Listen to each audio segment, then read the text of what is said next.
ஒரு பெரிய company $1 billion வந்து லாஸ் ஆக போகுது, அந்த லாஸை தடுத்த ஒரு எம்ப்ளாயியை வந்து அந்த கம்பெனி ஃபயர் பண்ணிச்சு அப்படின்னு சொன்னால் நீங்கள் நம்புவீங்களா? இதாங்க ரியாலிட்டி. ஸோ இது என்ன அப்படின்னு பார்த்தீங்கன்னா 1998 வந்து டாய் ஸ்டோரி 2 அப்படின்ற படத்தை வந்து பிக்சர் ஸ்டுடியோஸ் வந்து பண்ணிகிட்ருக்காங்க. டாய் ஸ்டோரி 1 வந்து பயங்கர பெரிய ஹிட்டு. அது எவ்வளோ பெரிய ஹிட் அப்படின்னா குழந்தைங்க மத்தியில் அந்த டாய் ஸ்டோரி 1ஓட மெர்ச்சன்டைஸ் வந்து செம்ம பாப்புலராக வித்துட்ருக்கு. அந்த டைமில் வந்து டாய் ஸ்டோரி 2க்கான எதிர்பார்ப்பு அப்படின்றது வந்து பயங்கர பெரிய லெவலில் இருக்குது. அன்றைய தேதியில் வந்து அதிகமான பொருள் செலவோடு உருவாகிற அனிமேஷன் ஃபில்ம் இது அப்படின்னா டாய் ஸ்டோரி 2. நான் வந்து அனிமேஷன் படிக்க ஆரம்பித்தப்போ வந்து இந்த டாய் ஸ்டோரிஸ் இதெல்லாம் வந்து ஒரு ஸ்டாண்டர்ட் ஒரு அனிமேஷன் கிளாஸஸில் வச்சு எடுப்பாங்க. இதில் வந்து என்னென்ன விஷயங்கள் பண்ணியிருக்கிறாங்க, அது வந்து இந்த டெக்ஸ்சர் வந்து கலரிங் எப்படி பண்ணியிருக்கிறாங்க, ஹேர் எப்படி பண்ணியிருக்கிறாங்க, கிளாத் எப்படி பண்ணியிருக்கிறாங்க அப்படின்னு சொல்லிட்டு இதெல்லாம் வந்து லெசனாகவே எடுப்பாங்க.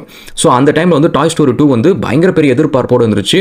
அப்போ ஒரு விஷயம் நடந்துச்சு. என்ன அப்படின்னா அது வந்து ஒரு 9 கம்ப்யூட்டரில் வந்து பேக்கப் வச்சுருந்தாங்க. ஒரு கமாண்ட் தப்பாக கொடுத்ததுனால சீக்வென்ஷியலாக 9 பேக்கப்பும் டெலீட் ஆகிடுச்சு. அவங்கள்ட்ட வந்து வேறு ஒரு காப்பியே கிடையாது. அந்த கம்பெனியில் இருக்கிற ப்ரைம் ப்ராஜெக்ட் இது தான், அதிகமான பொருள் செலவில் பண்ணுற ப்ராஜெக்ட் இது தான். இப்போ இந்த ப்ராஜெக்ட் ஃபுல்லாக டெலீட் ஆகிடுச்சு. இப்போ இந்த டெலீட் ஆன விஷயம் வெளில போச்சு அப்படின்னா அந்த கம்பெனி வந்து $1 பில்லியன் வந்து லாஸ் ஆகும், கிட்டத்தட்ட பேங்க்ரப்ட் ஆகும். நல்ல வேலை அந்த கம்பெனி பண்ண ஒரு நல்ல விஷயம் என்னன்னா கிலன் சஸ்மன் அப்படின்றவங்க வந்து ப்ரெக்னெண்ட்டாக இருந்ததுனால வீட்டிலேருந்து ஒர்க் பண்ணுங்க அப்படின்னு சொல்லிட்டு அவங்களுக்கு ஒரு பர்மிஷன் கொடுத்துருந்தாங்க. அதனால் இந்த படத்தோட ஒரு காப்பி வந்து அவங்களோட கம்ப்யூட்டரில் இருந்துச்சு.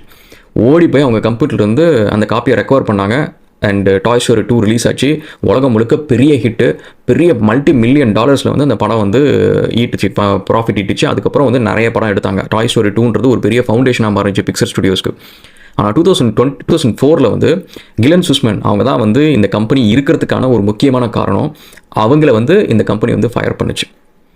ஸோ அதனால் love your job but not your company அப்படின்னு சொல்கிற ஒரு விஷயத்தில் நல்ல கம்பெனி, அந்த கம்பெனி உங்களை நேசிக்குது, அந்த ஃபவுண்டர் வந்து உங்களை அந்த கம்பெனியில் ஒரு முக்கியமான ஒரு அங்கமாக பார்க்குறாரு அப்படின்னா then you love the company. இல்லைன்னு வச்சுக்கோங்களேன், நாட் ரியலி.